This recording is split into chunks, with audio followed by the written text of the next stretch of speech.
Hello po, from Walter Mart Makati. Ito po yung side ng aming store. Ayan po.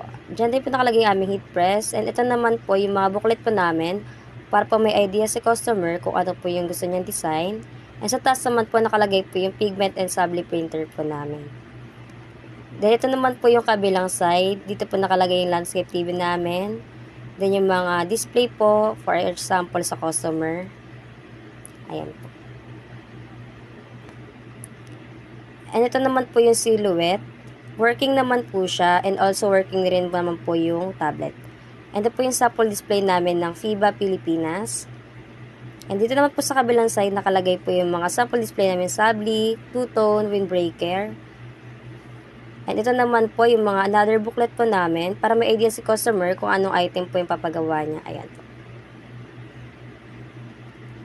And ito naman po yung Acer stand namin. And ito rin po yung laminated machine po namin. Working din po. And ito po yung likod ng aming store. Ito naman po yung heat press po namin. Swing type po siya. Working naman po. Ito po yung mga plastic. Ito naman po yung cup press and heat press po. And dito naman po yung display po namin ng Convi, lanyard, PVC ID, and cap po. Ayan po. Ito naman po sa baba. Ayan po ang cashier area. Yung PC po ng cashier. Ayan. Tapos sa gilid naman po, dito po nakalagay yung mga vinyl and yung isa pong printer na pigment. And ito naman po yung mga permit po namin. Updated naman po siya.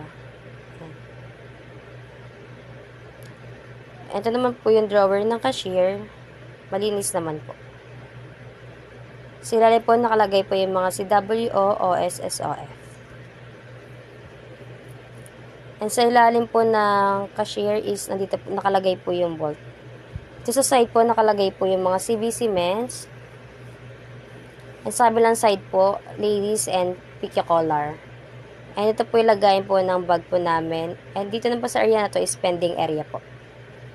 And dito naman po nakalagay po yung mga pang-update ng mga consumables o IC clipboard. Ayan. And dito po sa ilalim nakalagay po yung mga CVC